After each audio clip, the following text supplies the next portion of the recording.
So the third point is prevent competitors from overtaking the US in AI while still enabling AI diffusion. So is competitors, is that China or there are other ones that could potentially be competitors, or what do you have in mind there?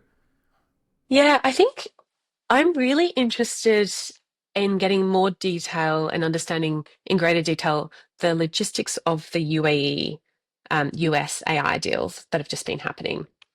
And that's because, so something that's starting to constrain US build out domestically of AI data centers is access to energy. And something that's constraining access to energy, this is not a new problem, but it's because there's this massive, lengthy permitting processes and regulatory reviews and judicial challenges, and things can take decades to get underway in a way that you don't have these constraints in some other countries, particularly authoritarian countries. And so, as we're facing these constraints domestically, companies are starting to look overseas to think, hey, like it's my fiduciary duty to get, best return on investment. These delays cost a lot of time and money and certainty. Um, Maybe I should be building overseas. And then the UAE and Saudi Arabia both possess like massive resources, like capital, easy access to energy, and the authoritarian cut through to remove or overcome regulatory hurdles if it's deemed to be in the national interest. And both of these two countries are quite incredibly AI focused. They have very strong AI ambitions and they want to take that forward. And so I think this mixture of incentives and structures means that if you gave unrestricted access to countries in the Gulf, it could be that they build out massive data centers that are bigger than what the US has domestically. And I don't think that is in the US national interests. Now, don't get me wrong, I think it's really important that there is collaborations with these geopolitical swing states, that they get brought more closely into US orbit, that they get given AI chips to some extent.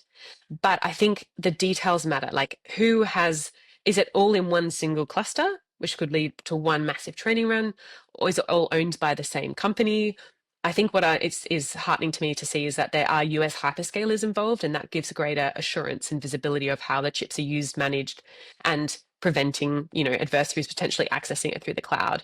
So I think these things really matter. So when I think about competitors, I think about, yes, China. You don't want them to catch up, but also other countries that are not democratic, whose interests might diverge from the US's one day, who have strong relationships with China. Um, I just want to make sure, I would be keen to make sure that we don't lose or cede US leadership to such countries. Right. So the Gulf countries, I have not seen like an AI research lab from the Gulf countries. Like you said, they have strong ambition in AI. How do we know that they do? It's in their stated national plans. It's in their billions, hundreds of billions of dollars of investment they're putting into it. The UAE in particular seem quite AGI-pilled, like they're really focused on the very frontier. Spending time in Saudi Arabia, I think they're more looking at AI applications, but both nations are seeing AI as a pathway away from dependence on oil. So as part of their national strategies. That being said, they don't have leading AI labs at this stage. And so I think that shows that it's not necessarily their ambition to go in and build the biggest model at this point. But I think you nevertheless want to ensure you've got visibility over the largest um, potential training clusters in the world and largest AI supercomputers. Right. So their ambition would be more like we wouldn't be the ones building the algorithms and having the AI labs internally, but they have the energy so they can build big data centers and then they can like get power over the AI labs in the US by inviting them to train in their data centers and then they get a share of the cake. Is that kind of roughly the idea? That's part of it. They do have one LLM, but it hasn't been seen to meet the same benchmarks as US models. I see. Um, But I think it's more just because they don't have AI labs at this moment doesn't mean that they may not come. So these two countries have like their operating model has often been to get some of the best talent in the world. They can pay them more than other countries. They have incredible lifestyles on offer, particularly in the UAE. And there could be the potential for them to build that up in due course. So I think you want to just be mindful of all possible future scenarios and ensure that uh, massive amounts of strategic resources still have strong ties to the US and some oversight from the US. Right.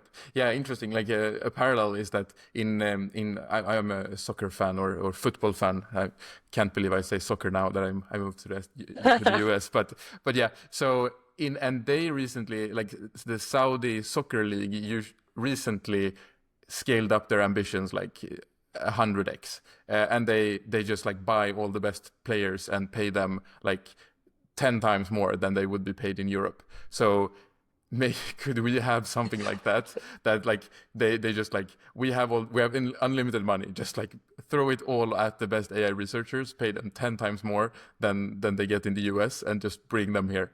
That could be pretty scary because like there's a lot of soccer players that went there just because of the money, right? And like people say, oh, they ruin their careers because it's the worst league, or and they like it's bad because of its dictatorship and all of this. But like people went there anyway, and yeah, that could be scary. Like it wouldn't be, it would be expensive, but it wouldn't be that expensive to get like maybe the 2,000 of the best AI researchers from the US, like compared to what they pay some of these soccer players. So that could potentially be a future I can see in the worst case scenario. Another thing you said, so the UAE is AGI pilled. How do we know that? Is that because they focus on just training the frontier models, or what do you mean by that? I've just seen, I've spoken to a lot of the people over there who are engaging the US government on some of these deals, and they talk about super intelligence and they talk about AGI and they Right. talk about how to work with the US as the AGI partner. And so, I mean, it could just be very clever messaging to an audience that they think are receptive to those terms. But I think I heard it often enough to think that maybe they have a genuine belief that this is the future and that is what they're investing in. Right. And when they say AGI, like, do they, in the space of possible outcomes of AGI, do they also include like total AI takeover, and they are also like safety concerned, or is it more just tools for humanity and but super powerful? I think there's a big focus on the opportunity side of Yeah, AI. yeah, yeah, makes sense.